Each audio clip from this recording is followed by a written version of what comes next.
தமிழ் பேசும் அனைத்து நல்லவங்களுக்கும் வணக்கம். 12,000 ரூபாய்க்கு ஒரு நல்ல 5G ஃபோன் வேணும்னா மார்க்கெட்ல ஒரு சில ஆப்ஷன்ஸ் இருக்கு. அந்த ஆப்ஷனோட சேர்த்து இந்த ஃபோனையும் பாருங்கன்னு சொல்லிட்டு இப்போ Redmi 12 5Gன்னு சொல்லக்கூடிய ஒரு ஸ்மார்ட் ஃபோனை லான்ச் பண்ணியிருக்காங்க. ஃபர்ஸ்ட் குயிக்காக அன்பாக்ஸ் பண்ணிடலாம். அண்ட் இந்த ஃபோனில் என்னென்னலாம் இருக்கு, அது எப்படியெல்லாம் இருக்குன்ற ஃபர்ஸ்ட் இம்ப்ரெஷனையும் சொல்றவாங்க. ஸோ இதுதாங்க Redmi நமக்கு அமைச்ச ஸ்பெஷல் பாக்ஸ். ஸோ ரிவ்யூர்ஸ்க்காக இந்த மாதிரி பார்க்கறதுக்கு டிசைனாக தம்ப்நெயில்லாம் வைக்கிறதுக்கு நல்லா இருக்கும். தம்ப்நெயில் மேபி நீங்கள் இதை பார்த்துருப்பீங்க. பட் காசு கொடுத்து வாங்குற அளவுக்கு இந்த மாதிரி ஸ்பெஷலாக ஏதாச்சும் கொஞ்சம் விஷயங்கள் சர்ப்ரைசிங்காக கொடுத்தா அவங்களுக்கு நல்லா இருக்கும். ஓகே, சரி, பாக்ஸ்குள்ளே வந்து பார்த்தீங்கன்னா ஒன்றுமே கிடையாது. ஜஸ்ட் இந்த ஒரு பேப்பர் Redmi 12 அப்படின்னு போட்டிருக்காங்க. எங்கடா பாக்ஸை காணோம் அப்படின்னு சொல்லி நான் ஷாக் ஆகிற மாதிரி நடிச்சு அதெல்லாம் வேணாம். ஏன்னா நம்ம ஏற்கனவே அன்பாக்ஸ் பண்ணிட்டோம். உங்களுக்கு என்ன வந்ததுன்னு காமிக்கிறதுக்காக தான். ஸோ இதுதான் அந்த பாக்ஸ். அண்ட் ஒரு சில குயிக்கான ஸ்பெசிஃபிகேஷன்ஸ் என்ன ஏதுன்றது மட்டும் இருக்கு. இது பேஸ்டல் ப்ளூ அப்படின்னு சொல்லக்கூடிய colour, 8GB RAM, 256GB storage. ஓகேங்களா? ஓப்பன் பண்ணி உள்ள பார்த்தோன்னா நமக்கு மொபைல் ஃபோன் கொடுத்துருக்காங்க, சிம் டூல் இருக்கு, அண்ட் கேஸ் கொடுத்துருக்காங்க. இது ஒரு ஃப்ராஸ்டட் கேஸ். இதை பற்றி நான் இன்னும் சொல்கிறேன். 22.5 வாட்கான சார்ஜர் கொடுத்துருக்காங்க. ஆனால் மொபைலில் 18 வாட்கான சார்ஜிங் சப்போர்ட் மட்டும்தான் இருக்கு. கடைசியாக வந்து பார்த்தீங்கன்னா டைப் A to டைப் Cக்கான கேபிள். ஸோ இது வந்து பார்த்தீங்கன்னா ப்ளூ கலர். அண்ட் இது எனக்கு அந்த அளவுக்கு வந்து பிடிக்கல. பட் உங்களுக்கு எப்படி இருக்குன்றது வந்து சொல்லுங்கள், இந்த பர்டிகுலர் கலர் வேரியன்ட். சரி, பில்ட் குவாலிட்டி மற்றும் டிசைன் அப்படின்னு பார்த்தோன்னா ஃபோன் பெரிய ஃபோனுங்க, நல்ல பெரிய ஃபோன், கொஞ்சம் திக்காகவே இருக்குது அப்படின்னு சொல்லலாம். நான் கையில் எடுத்திங்கன்னா ஒரு ரெட்மி நம்பர் சீரீஸில் நார்மலாக நம்ம வந்து Redmi 5, 6 இதெல்லாம் யூஸ் அந்த மாதிரியே இல்லை. நல்ல பெருசாக அந்த நோட் சீரீஸோட பெரிய டிஸ்பிளே எப்படி இருக்குமோ அந்த மாதிரி வந்து கொடுத்துருக்காங்க. இன்கேஸ் நீங்கள் ஒரு குட்டியாக ஒரு சின்ன ஃபோன் இருக்கும் அப்படின்லாம் நினச்சிங்கன்னா கண்டிப்பாக இருக்காது. நோட் சீரீஸில் எந்த அளவுக்கு பெருசு இருக்கோ அப்படி தான் வந்து இருக்கும். சப்போஸ் பெரிய டிஸ்பிளே உங்களுக்கு பிடிக்கும்னா, பெரிய ஃபோன் பிடிக்கும்னா இது ஓகே. ஒன்று. ரெண்டாவது விஷயம் வந்து பார்த்தீங்கன்னா இந்த பேக்கெலாம் வந்து பார்த்தீங்கன்னா நல்ல ஃப்ளாட்டாக கொடுத்துருக்காங்க. எட்ஜஸும் வந்து பார்த்தீங்கன்னா ஸ்ட்ரெயிட் எட்ஜஸாக இருக்குது. லைட்டாக ரொம்ப மைன்யூட்டாக தான் கர்வ் இருக்கிறதுனால உங்களுக்கு கையில் பிடிச்சிங்கன்னா இந்த இடத்துல வந்து கண்டிப்பாக டிஸ்டர்பன்ஸ் வந்து இருக்குது.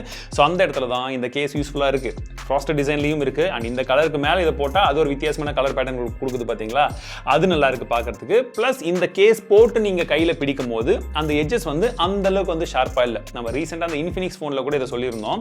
ஸோ இந்த ஃபோன்லேயுமே வந்து பார்த்தீங்கன்னா உங்களுக்கு சைடில் ரொம்ப ஷார்ப்பாக இருக்கும். இதில் வந்து பார்த்தீங்கன்னா ஒரு 100 மடங்கு ஷார்ப் இருக்குன்னு நான் சொல்லியிருக்கேன்னா இதில் வந்து ஒரு 30லேருந்து 40 மடங்கு அந்த ஷார்ப்னஸ் வந்து இருக்குது. இந்த ஃப்ளாட்டான டிசைனில் வந்து இது ஒரு பிரச்சனை நினைக்கிறேன். அப்படி இருக்கு. சோ கேஸ் யூஸ் பண்ணும்போது பிரச்சனை கிடையாது. ஆனா என்ன ஒரு விஷயம்னா இந்த பட்ஜெட்ல பின்பக்கமா கிளாஸ் கொடுத்திருக்காங்க, கார்னிங் ஒரு கிளாஸ்.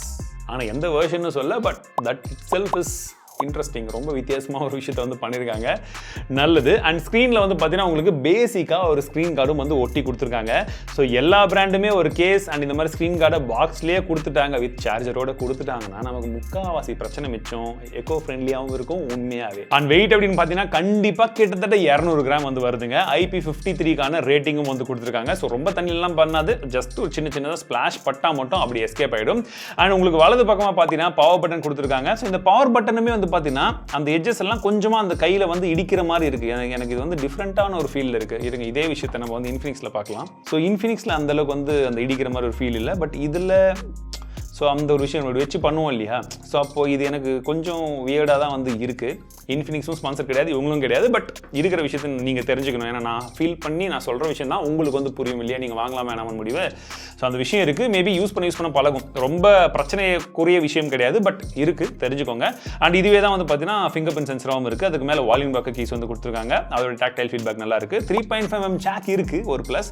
IR பிளாஸ்டும் இருக்குது, இன்னொரு ப்ளஸ். அண்ட் இந்த சைடில் வந்து பார்த்தீங்கன்னா சிம் ஸ்லாட்ஸ் கொடுத்துருக்காங்க. ஹைப்ரிட் தான். நீங்க 2 நானோ சிம் இல்லாட்டி ஒரு நானோ சிம், ஒரு SD கார்டு வந்து போட வேண்டியதா இருக்கும். அண்ட் கீழ் பக்கத்தில் primary microphone type C port கொடுத்துருக்காங்க. இது வந்து பார்த்தீங்கன்னா 2.0 ஜெனரேஷன் தான். அண்ட் ஒரு சிங்கிள் ஸ்பீக்கர் மட்டும் தான் இருக்கு. டிஸ்பிளே 6.79 இன்ச்க்கான ஒரு ஃபுல் HD ப்ளஸ் ரெசல்யூஷன் நமக்கு IPS LCD டிஸ்பிளே தான் வந்து தந்திருக்காங்க. 90 ஹெர்ட்ஸ்க்கான ரெஃப்ரெஷர்ஸ் மட்டும் தான், அடாப்டிவ் ரெஃப்ரெஷர்ஸ் தான். ஆனால் உங்களுக்கு டிஸ்பிளே இன்டோரில் பார்க்கும்போது பிரச்சனை கிடையாதுங்க. ஓரளவுக்கு வந்து நல்லா இருக்கு. வியூயிங் ஆங்கிள்ஸும் வந்து பரவாயில்ல. ஆனால் அவுட்டோரில் பிரைட்னஸ் வந்து அந்த அளவுக்கு வந்து எதிர்பார்க்காதீங்க, கொஞ்சம் ஆவரேஜாக தான் வந்து இருக்கும். அண்ட் LCD டிஸ்பிளேல ஓரளவுக்கு வந்து ஒரு 75%க்கான ஒரு குவாலிட்டியோட ஒரு டிஸ்பிளே அப்படின்னு வந்து சொல்லலாம். ரொம்ப பஞ்சி, ரொம்ப கலர்ஃபுல் அப்படிலாம் வந்து கிடையாது. பட் ஒரு நார்மல் டிஸ்பிளேவோட ஓரளவுக்கு ஒரு நல்ல டிஸ்பிளே கொடுத்துருக்காங்கன்றதை நீங்கள் எதிர்பார்க்கலாம். உங்களுடைய கேஷுவல் யூசேஜ்க்கு நீங்கள் படம் பார்க்கறதுலேருந்து மற்ற விஷயங்களுக்கு ஓகேவா இருக்கும். அண்ட் உங்களுக்கு முக்கியமாக HDR சப்போர்ட் இருக்கான்னு பார்த்தீங்கன்னா HDR சப்போர்ட் கிடையாது, Wide 1 L1 சப்போர்ட் மட்டும் இருக்கு. அண்ட் சின் அப்படின்னு பார்த்தீங்கன்னா கீழே கொஞ்சமாக அந்த சின் வந்து ஆவரேஜான ஒரு சைஸில் வந்து கொடுத்துருக்காங்க. ஸ்பீக்கர் குவாலிட்டியை பொறுத்த வரைக்கும் சிங்கிள் ஸ்பீக்கர்னு சொன்னேன், but sound quality okay, moderate தான். ஸோ ரொம்ப மல்டிமீடியாக்காக இந்த ஸ்மார்ட் ஃபோனை வந்து கன்சிடர் பண்ண முடியாது. ஜென்ரலி இங்கே சிங்கிள் யூசேஜ்க்கு ஓகேவா இருக்கும். அடுத்ததா ப்ராசஸர் அப்படின்னு பார்க்கும்போது இதில் ஸ்னாப்டிராகனுடைய 4 Gen 2ன்னு சொல்லக்கூடிய ஒரு புதிய ப்ராசஸர். இதுதான் ஃபர்ஸ்ட் டைமாக இந்தியாவில் லான்ச் பண்ணுறாங்க அண்ட் குளோபலாகவும் இதுதான் ஃபர்ஸ்ட்னு நினைக்கிறேன், பட் எக்ஸாக்ட்லி தெரியல. பட் இந்த ப்ராசஸரில் என்ன விஷயம் அப்படின்னா, ஸோ ஃபர்ஸ்ட் இந்த பெஞ்ச்மார்க் ஸ்கோர்ஸ்லாம் வந்து பாருங்கள். Antutuல அப்ராக்சிமேட்லி 4 லட்சம் ஸ்கோர் வருது. கீக் பெஞ்சில் சிங்கிள் கோரில் எவ்வளோ வருது, மல்டி கோரில் எவ்வளோ வருதுன்றதை பாருங்கள். CPU த்ராட்லிங் டெஸ்ட்டில் பார்த்தீங்கன்னா நாங்கள் 30 threads 20 minutes வந்து ரன் பண்ணோம். ஸோ அதில் வந்து உங்களுக்கு CPU த்ராட்லிங்கே இல்லைன்னு வருது.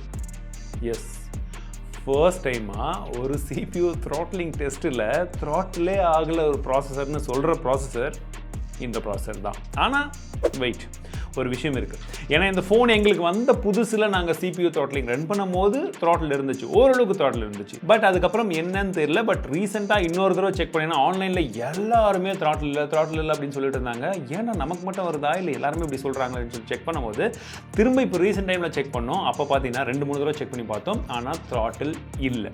கண்டினியூஸாக 2-3 தடவை போட்டாலுமே த்ராட்லிங் வரல, which is surprising and which is really good. கூடவே 3D எக்ஸ்ட்ரீம் ஸ்ட்ரெஸ் டெஸ்ட் பண்ணும்போது வந்து பார்த்தீங்கன்னா ஸ்கோர் நல்ல ஸ்கோருங்க, 98.1% வந்து ஸ்கோர் வந்துருக்கு. இதுவே நாங்கள் நார்மல் ஸ்ட்ரெஸ் டெஸ்ட் பண்ணும்போது வைல்ட் லைஃப்லேயே வந்து பார்த்தீங்கன்னா 99.7. இம்ப்ரெசிவ், ரொம்பவே இம்ப்ரெசிவ்ங்க. சரி, இதெல்லாம் பெஞ்ச் மார்க்ஸ். சரி, நம்ம ப்ராக்டிக்கல் பர்ஃபார்மன்ஸ் எப்படி இருக்குது? பிஜிஎம்ஐயில் விளையாடும் போது வந்து பார்த்தீங்கன்னா எங்களுக்கு ஸ்மூத் அல்ட்ரா வரைக்கும் விளையாட முடியுது, இல்லாட்டி நீங்கள் ஹெச்டியில் ஹை வரைக்கும் வந்து விளையாட முடியும். அண்ட் கேமிங் பர்ஃபார்மன்ஸை பொறுத்த வரைக்கும் நல்லாவே இருந்துச்சுன்னு சொல்லலாம். அதுவும் இந்த பட்ஜெட்டுக்கு நம்ம எதிர்பார்க்குற கேமிங்கை விட நல்ல பர்ஃபார்மன்ஸ் வந்து கொடுக்குது. ஒருவேளை நீங்கள் கால் ஆஃப் டியூட்டி விளையாடினீங்கன்னா வெரி ஹையில் ஹை வரைக்கும் வந்து உங்களால் விளையாட முடியுது. ஆனால் அதில் ஃப்ரேம் ட்ராஸ் வந்து லைட்டாக வந்து நீங்கள் பார்ப்பீங்க. ஸோ மாடரேட்டில் நீங்கள் விளையாடும் பட்சத்தில் நல்ல பர்ஃபார்மன்ஸ் கண்டிப்பாக வந்து கிடைக்கும். அண்ட் ஹீட்டிங் இஷ்யூ எங்களுக்கு நாங்கள் ஃபேஸ் பண்ணவே வந்து கிடையாது.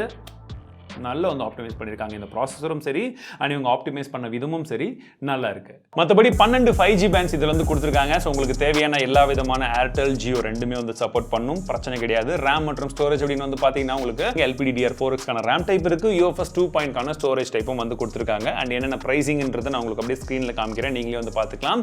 ஸோ இனிஷியலி பேங்க் டிஸ்கவுண்ட்லாம் போக அவங்க ப்ரைசிங் சொல்லுவாங்க. ஸோ நம்ம ஜென்ரலான ப்ரைசிங் எடுத்தோம்னா ஸ்டார்டிங் ப்ரைஸ் வந்து 12,000 rupees. சரிங்களா? இதுக்கு அடுத்ததான் Wi-Fi 5.0 கொடுத்துருக்காங்க. உங்களுக்கு ப்ளூடூத் 5.0க்கான சப்போர்ட்டும் வந்திருக்கு. பட் ரொம்ப முக்கியமான விஷயம் பேட்டரி.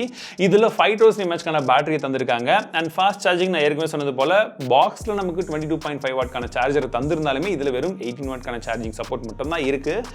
12,000 ரூபாய்க்கு அதிகமாக எதிர்பார்க்க முடியாது. பட் ஸ்டில் இன்னும் கொஞ்சம் இம்ப்ரூவ் பண்ணி கொடுத்துருந்தாங்கன்னா 5000 mAh பேட்டரி இன்னும் கொஞ்சம் வேகமாக சார்ஜ் ஆயிருந்ததுன்னா நமக்கும் இன்னும் கொஞ்சம் ஹெல்ப்ஃபுல்லாக இருந்திருக்கும்.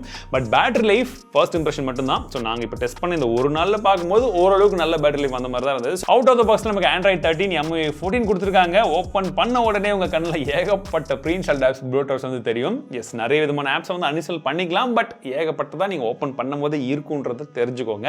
இது ஒரு விஷயம். அண்ட் உங்களுக்கு ஃபீச்சர்ஸும் வந்து பார்த்தீங்கன்னா MIUI ஃபீச்சர்ஸ் வந்து நிறைய வந்து இருக்கும். ஓரளவுக்கு UI வந்து பார்த்தீங்கன்னா யூஸ் பண்ணுறதுக்கு ஸ்னாப்பியாக தான் ஸ்மூத்தாக வந்து கொடுத்துருக்காங்க.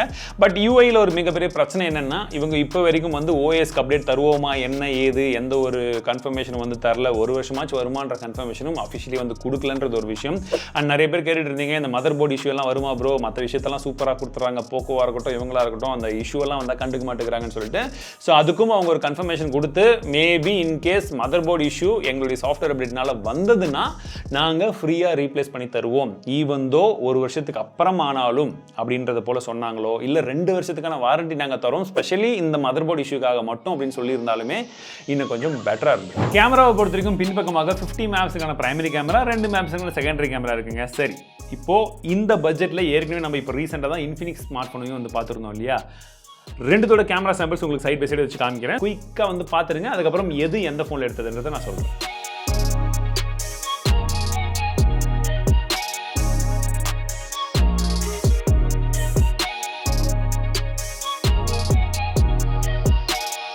பார்த்துட்டிங்களா? உங்களுக்கு எது பிடிச்சிருக்கு? ஸோ 2 கேமராவும் வந்து பார்த்தீங்கன்னா ஒரிஜினல் நேச்சுரல் இமேஜ் வந்து கிடையாது. கண்டிப்பாக ரெண்டுமே வந்து மாறுது. சொல்லப்போனால் வந்து இன்ஃபினிக்ஸ் வந்து பார்த்தீங்கன்னா ஒரே அடியாக ரெட் ஷேட் அடித்து தூக்குது. அப்படியே டார்க்காக இருக்கிற மாதிரி ஒரு ஃபீல் இருக்குது. அப்படியே ஒரு என்ன சொல்கிறது, செவ்வானம், நல்ல செவ்வானம் இருக்கும்போது எடுத்த மாதிரி ஃபோட்டோஸ் எல்லா ஃபோட்டோவும். அண்ட் இது பார்த்தீங்கன்னா நல்ல கோல்டன் ரேஷன், நல்ல எல்லோ கலர் வானம் இருக்கும்போது எடுத்த மாதிரி ஃபோட்டோ. ஸோ ரெண்டுமே வித்தியாசமாக இருக்குது. பட் ரெட்மி கொஞ்சம் பெட்டராக தான் இருக்குது. ஸோ ஒரு 12,000 ரூபாய் செக்மெண்ட்டில் நீங்கள் கேமரான்னு கம்பேர் பண்ணும்போது இது ஓகே, இன்னும் கொஞ்சம் நல்லா இருந்திருக்கலாம். But still no complaints. இந்த பட்ஜெட்டில் நம்ம எதிர்பார்க்கக்கூடிய கேமரா குவாலிட்டி இவங்க வந்து தராங்க ரியர் ஃபேசிங் கேமராவில். அண்ட் 8 மேப்ஸுக்கான செல்ஃபி கேமரா கொடுத்துருக்காங்க. அண்ட் செல்ஃபி கேமராவை பொறுத்த வரைக்கும் ஓரளவுக்கு டீசெண்டாக இருக்குங்க. ரொம்ப அதிகமாக எதிர்பார்க்க வேண்டாம், ஒரு 70% நல்லா இருக்குன்னு எதிர்பார்க்கலாம். மற்றபடி மற்றபடி என்னுடைய ஒப்பீனியன் இந்த ஸ்மார்ட் ஃபோனை பற்றி என்னன்னு கேட்டிங்கன்னா ஒரு நல்ல 5G ப்ராசஸரை இந்த செக்மெண்ட்டில் லான்ச் பண்ணியிருக்காங்க. ஸோ ஒருவேளை நீங்கள் ஒரு 12,000 செக்மெண்ட்டில் ஒரு நல்ல 5G ப்ராசஸர் இருக்கக்கூடிய ஒரு ஸ்மார்ட் ஃபோனை வாங்கணும், அந்த ஸ்மார்ட் ஃபோனை நான் என் பேரண்ட்ஸ்க்கோ இல்லை ஃப்ரெண்ட்ஸ்க்கோ கிஃப்ட் பண்ணணும்னு நினச்சிங்கன்னா இது ஒரு நல்ல வைபிள் ஆப்ஷனாக இருக்குங்க. பேட்டரி லைஃபும் நல்லா இருக்குது. மற்றபடி ஃபார்ம் ஃபேக்டர் நான் சொன்ன நெகட்டிவ் பாயிண்ட்ஸையும் மைண்டில் வச்சுக்கோங்க. அதையும் தெரிஞ்சுக்கிட்டு அதுக்கப்புறமா இந்த ஸ்மார்ட் ஃபோன் உங்களுக்கு செட் ஆகுமா அப்படின்றத பாருங்கள்.